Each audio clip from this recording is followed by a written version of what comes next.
안녕수입니다.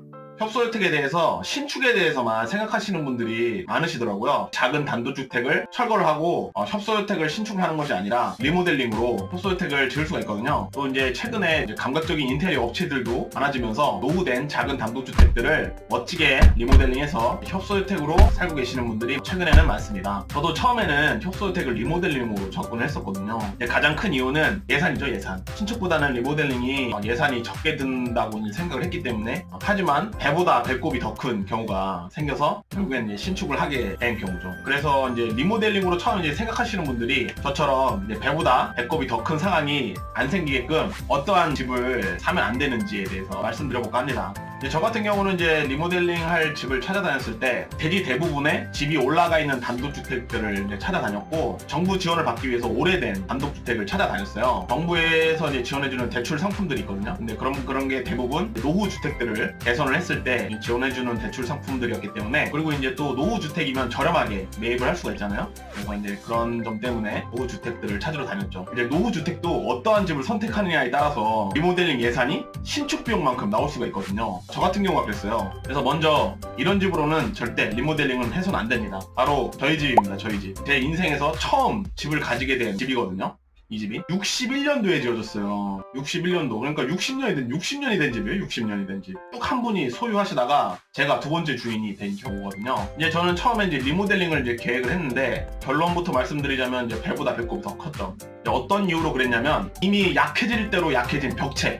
우선 그 벽체를 보강을 해야 되는데, 속이 뻥뻥 구멍이 뚫려있는 블록 구조 형태의 벽체였기 때문에 차라리 다시 쌓아야 된다고 그러더라고요, 벽체를. 그리고 옛날 집은 벽체로 건물 전체를 지탱하는 경우가 많았기 때문에 바꾼다 그러면 거의 신축에는 다름이 없었죠. 그리고 지붕도 일부분이 슬레이트로 돼 있었어요. 슬레이트 같은 경우는 리모델링을 해도 철거를 해야 돼요. 특수 오염물질이어가지고. 그러니까 벽체도 보강하는데 비용이 어마어마했고, 지붕도 어차피 다 철거를 해야 되고, 이렇게 되니까 리모델링이 아닌 거예요. 결국엔 다 철거가 돼버리는 거죠. 그래서 신축을 할 수밖에 없었던, 이런 벽체들을 보강을 한들 장기적으로 봤을 때는 신축이 더 괜찮다라는 판단을 해가지고 결국엔 신축으로 짓게 되었습니다. 리모델링으로 생각하시는 분들이 집을 찾으실 때 무엇을 중점으로 봐야 될지 제가 지금부터 하나씩 말씀드려볼게요.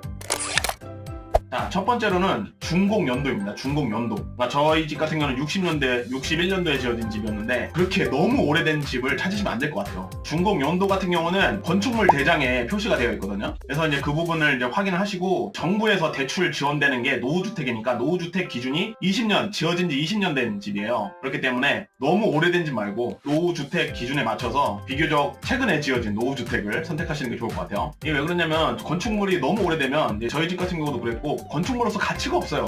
아예 가치가 없어요. 그렇기 때문에 전통적인 한옥 같은 경우나 과거에 정말 돈 많으신 분들이 고급주택으로 지은 집들은 구조나 골조들이 잘 돼 있어서 그런 집 아니고서는, 너무 오래된 집들은 가치가 전혀 없기 때문에 준공연도를 꼭 확인하시는 게 좋겠습니다. 자, 그리고 두 번째로는 구조.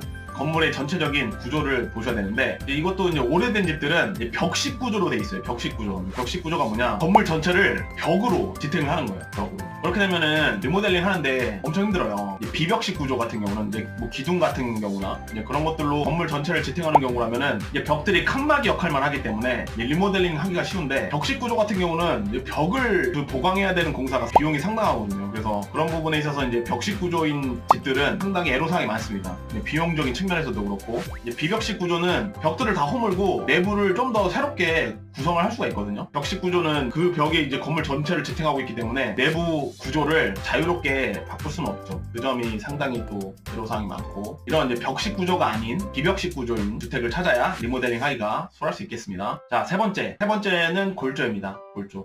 철근 콘크리트, 벽돌, 목재, 스틸, 여러 가지 재료가 있겠죠. 그 중에 철근 콘크리트나 벽돌로 지어진 경우라면은 조금 내구성이 긴 편인데, 다른 재료로 지어졌다면은 그 재료의 강도 측정을 꼭 해봐야 돼요. 필수로. 근데 이것도 비용이에요. 제가 매입했던 집은 시멘트 벽돌조였거든요. 제가 너무 약해져 있어서 구조 전체적인 보강 공사가 필요했었던 거예요. 그래서 그 보강 공사랑 리모델링 전체 견적을 보니까 신축 비용이랑 비슷했어요. 그래가지고 이거 이렇게 하느니 그냥 신축으로 깨끗하게 사는 게 낫겠다, 이런 생각을 하게 된 거죠. 자, 그리고 네 번째는 균열입니다.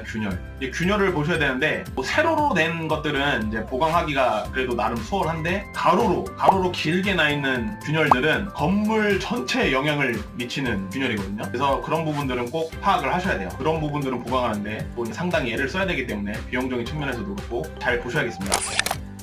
우선은 이렇게 간단하게 4가지로 꼭 유념해 두시고 잘 참고해서 리모델링 할 집을 보셨으면 좋겠습니다. 제가 신축이 유리한 집을 매매를 해놓고, 그러니까 리모델링이 상당히 불리한 집을 매매를 해놓고 리모델링 업체를 찾아다녔거든요. 비용을 아끼려고 발품을 많이 팔았는데 결국엔 시간 낭비를 하게 된 거죠. 그래서 노후주택을 리모델링해서 살 때는 저처럼 리모델링이 좀 더 저렴할 거라는 고정관념을 조금 벗어나셔야 될 것 같아요. 저처럼 너무 오래된 주택 말고 20년에서 30년 된 주택들을 찾으시는 게 여러모로 좋을 것 같아요. 만약 처음부터 리모델링을 생각하시는 분들은 오히려 비용이 늘어나지 않게끔 주택 매입 단계부터 꼼꼼히 살펴보시는 게 좋을 것 같습니다. 다음 시간에는 리모델링 협소주택에 대해서 좀 더 말씀을 더 드려보도록 하겠습니다.